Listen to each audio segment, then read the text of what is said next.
আসসালামু আলাইকুম প্রিয় ভাই বোনেরা। আজকে অনেকগুলো খবর, আর এই খবরগুলো দেখার পরে ভিতরে অনেক রক্তক্ষরণ হয়েছে, যার কারণে আবেগ কাজ করছে। যদি এলোমেলো হয়ে যায় আপনারা একটু ওইভাবে নিয়েন, এলোমেলো হতে পারে। প্রথমে আমরা একজন এমপি, তার বক্তব্য আপনাদের শোনাবো। তিনি আজ জাতীয় সংসদে বক্তব্য দিয়েছেন। এই বক্তব্য শোনার পরে আপনাদের বলতে হবে যে উনি কি বাংলাদেশের এমপি না ভারতের এমপি।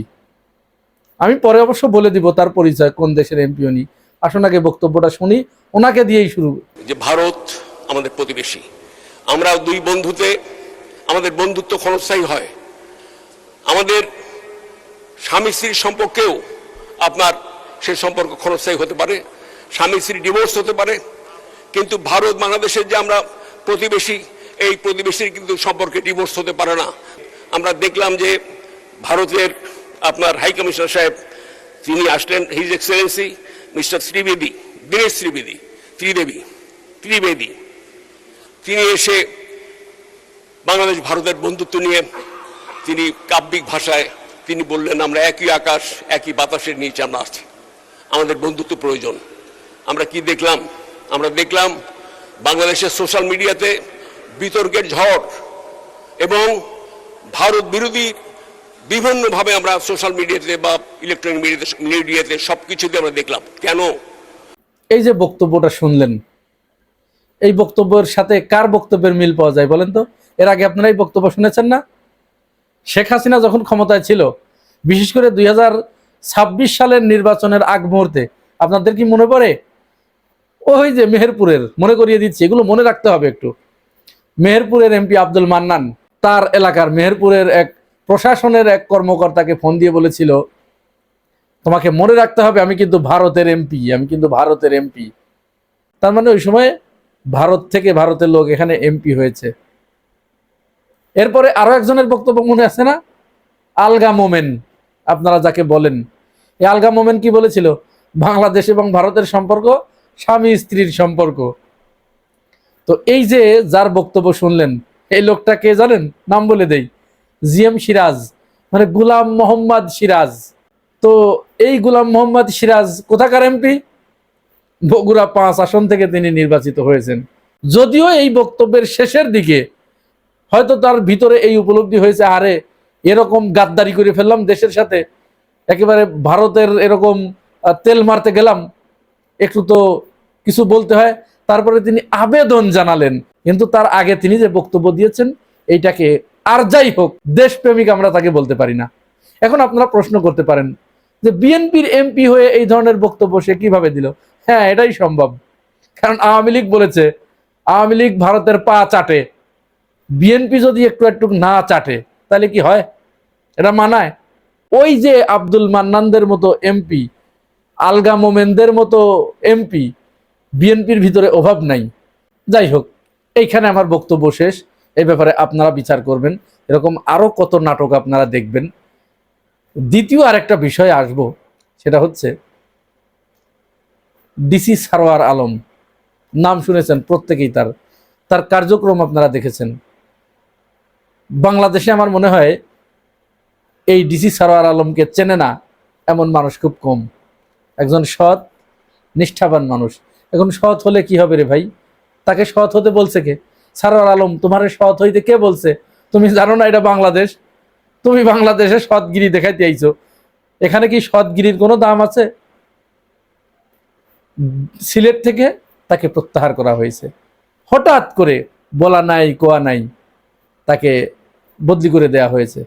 এই বদলি করে কেন দেয়া হয়েছে এই ব্যাপারে অনেক অনুসন্ধানী খবর উঠে এসেছে, অনেক তথ্য উঠে এসেছে। প্রথম তথ্য যেটা আপাত দৃষ্টিতে দেখা যাচ্ছে, সিলেট শাহজালাল এবং শাহপরানের মাজারে দীর্ঘদিন ধরে যে অনিয়ম দুর্নীতি চলে আসছে, এইটা তিনি ওখানে গিয়েই বুঝতে পেরেছিলেন। মাজারে কোটি কোটি টাকা মানুষ দান করে, মাজারের ড্যাগের ভিতরে। এইখানে এই টাকাটা কোথায় যায়, কার পকেটে যাচ্ছে, কে কি করছে এই টাকা দিয়ে, কোনো হদিস নাই। কোন পথে খরচ হচ্ছে, কত টাকা আয় হলো, কত টাকা ব্যয় হচ্ছে, উদ্বৃত্ত টাকা কোথায়, কোনো হদিস নেই। তো তিনি গিয়ে যখন দেখলেন এরকম অব্যবস্থাপনা, এবং এখানে এই মাজারের আড়ালে মাদকের ব্যবসা, এক শ্রেণীর মানুষ, সবাই নয়, এক শ্রেণীর মানুষ সেখানে পুরো মাদকের আড্ডাখানা বসিয়ে রেখেছে। সে চিন্তা করেছে যে এখানে তো এগুলো হতে দেওয়া যাবে না। সে তখন ওইটা বন্ধ করতে গেছে, যে এখানে কোনো মাদকের কারবার এই মাজার কেন্দ্রিক চলবে না। দ্বিতীয়ত, এই যে আয় ব্যয়, এই আয় ব্যয়ের স্বচ্ছতা আনয়নের জন্য তিনি একটা সুন্দর বন্দোবস্ত করে দিচ্ছিলেন, একটা কমিটি করে দিচ্ছিলেন। সেই কমিটি নিয়মিত আয় ব্যয়ের হিসাব দিবেন, টাকাগুলো কোথায় যাচ্ছে, এবং গোপন ওই যে ড্যাগ, ওই ড্যাগ ওইখানে ওইটা ওই মাজারের ওই কয়জন ছাড়া অন্য কারোর খোলার ক্ষমতা ছিল না। তিনি সেখানে একেবারে প্রকাশ্য জনসম্মুখে এই আয়ের টাকা, এইখানে এই দানের টাকা বাক্স, নতুন বাক্স এনে দিলেন, যেটা খুলে জনগণ দেখবে, জনগণ সবাই জানবে এখানে কত টাকা আয় হচ্ছে, এই টাকাগুলো কোথায় ব্যয় হচ্ছে, কত টাকা উদ্বৃত্ত থাকছে, এই উদ্বৃত্ত টাকা কোন কোন খাতে ব্যয় হচ্ছে, কোন জায়গায় যাচ্ছে। ব্যাস, এদেশে যারা চোর, বাটপার, ইতর, ছেচর, দুর্নীতিবাজ, মহা দুর্নীতিবাজ, ওদের তো মাথায় আকাশ ভেঙে পড়েছে, সর্বনাশ, এটা কি হতে যাচ্ছে, ও করছে নাকি, উঠে পড়ে লাগলো। আর এর সাথে তখন এসে যোগ দিল কারা? সারোয়ার আলম আরো যে কাজগুলো করেছিলেন সিলেটে। আপনারা জানেন সিলেট হচ্ছে পাথরের দেশ, এখানে যে পাথর উৎপাদন হয়, এই পাথরের ব্যবসা করে সিলেটের মানুষ কোটিপতি হয়ে গেছে, এবং ঐতিহ্যগতভাবেই ওইখানের লোকজন ধনী, কারণ আল্লাহর নেয়ামত। এই যে পাথরগুলো, সাদা পাথর, কালা পাথর, এগুলো আল্লাহর নেয়ামত। এই পাথরগুলো আপনারা কিছুদিন আগেও জানেন, 5 আগস্টের পরে সেখানে বিএনপির নেতাকর্মীরা কিভাবে পাথরগুলো একেবারে ছাপা ছাপা করে ফেলেছে বিক্রি করে। সেটা আবার রাতের অন্ধকারে ওই যে কিছু আটক করলো, আপনাদের মনে আছে, এগুলো মনে রাখবেন আপনারা, আটক করে আবার ওই জায়গায় রেখে আসলো।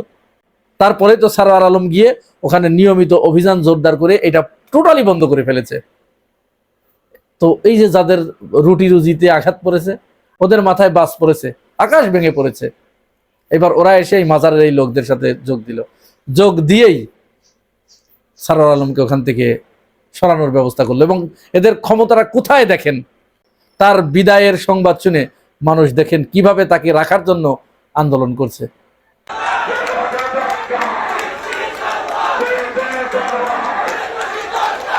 বাংলাদেশের কয়টা ডিসির ভাগ্যে কপালে এইটা জুটেছে, আর একজন ডিসি ছিল, এই যে কুষ্টিয়ার যে ডিসি সর্বশেষ, তিনি কুষ্টিয়া থেকে বদলি হয়ে জনসংযোগ বিভাগে সংযুক্ত হয়েছেন, ডিসি ইকবাল। তিনি এরকম এই সারোয়ার আলমের মতো সৎ এবং দেশপ্রেমিক। তাকে ইতিপূর্বে মনে হয় কয়েক ডজন জায়গা থেকে বদলি করা হয়েছে, এবং তিনি বলেছেন যে তিনি ওই বুসকা বুসকি এগুলো তিনি খোলেন না, যেখানেই যান ওইগুলো বাধা অবস্থায় থাকে, কারণ তিনি জানেন যে তিনি কি করছেন এবং তার অনিবার্য পরিণতি কি সেটাও তিনি জানেন। কুষ্টিয়া থেকে তাকে সরিয়ে দেওয়া হয়েছে। বিএনপির এক শ্রেণীর এই বালু খেকো, এই সিন্ডিকেট, এরা তাকে সরিয়ে দিয়েছে। এই বালু খেকো এবং এই পাথর খেকো, এইগুলোর সিন্ডিকেট এত শক্তিশালী, এত স্ট্রং যে এরা সরকারকেও নড়িয়ে দিতে পারে। তাহলে অবস্থা কি দাঁড়ালো? এই বাংলাদেশ কিন্তু দেশপ্রেমিকদের জন্য সংকীর্ণ হয়ে এসেছে, আর অপরদিকে যারা চাঁদাবাজ, দুর্নীতিবাজ, তাদের জন্য বিরাট বিস্তীর্ণ হয়ে যাচ্ছে। তার আরেকটা প্রমাণ নেন, নারায়ণগঞ্জ 3 আসনের যিনি বিএনপির এমপি, সেই এমপির ছেলে চাঁদাবাজির অভিযোগে তাকে গ্রেপ্তার করা হলো গত শনিবারে। চিন্তা করেন, এই চাঁদাবাজির অভিযোগটা কিন্তু এমন একটা অভিযোগ, এইখানে কিন্তু কারো জামিন হয় না এবং কাউকে ছেড়েও দেওয়া হয় না, কারো নির্দেশেই না। তাহলে তিনি এমপির ছেলে, নারায়ণগঞ্জ 3 আসনের এমপির ছেলে, তাকে শনিবারে তুলে আনা হয়েছে চাঁদাবাজির অভিযোগে। চাঁদাবাজিটা আবার কোথায় করেছে?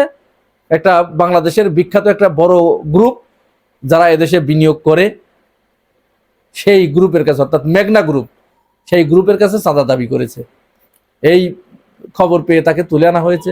আর এমপির ছেলেকে তুলে আনা কিন্তু চারটেখানি ব্যাপার নয়, বিভিন্ন জায়গা থেকে গ্রিন সিগন্যাল লাগে। তাহলে এই সব কিছু পেরিয়ে তাকে যখন গ্রেপ্তার করা হয়েছে, সেই উপরের নির্দেশে তাকে আজকে দেখুন মুসলেকা দিয়ে ছেড়ে দেয়া হয়েছে, চাঁদাবাজকে ছেড়ে দেয়া হচ্ছে।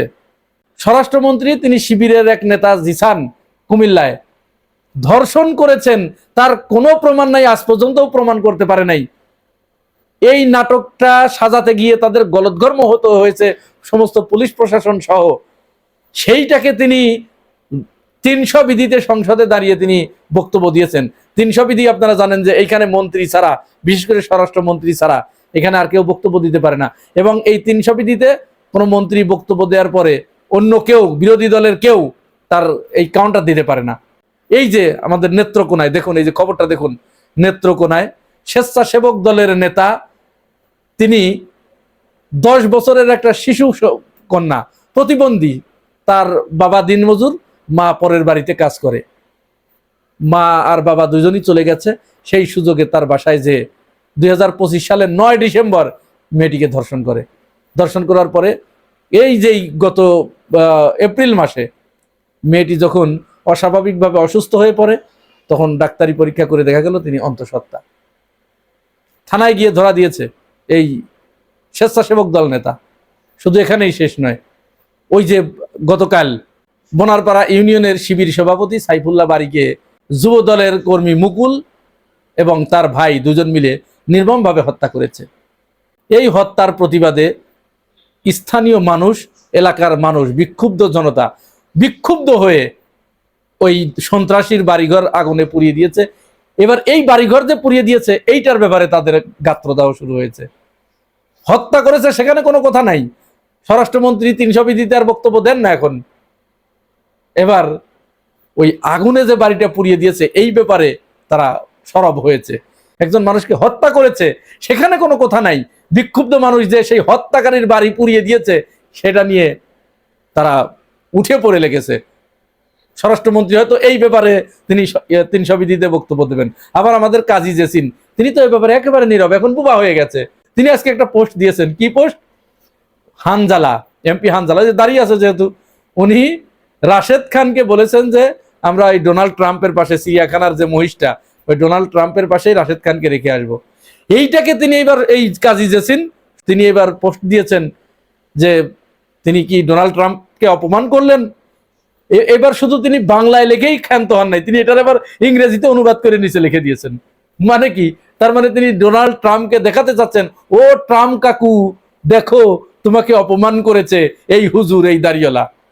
প্রিয় ভাই ও বোনেরা, এই পুরা বিষয়টাকে আপনারা কিভাবে দেখছেন জানাবেন মন্তব্যের ঘরে।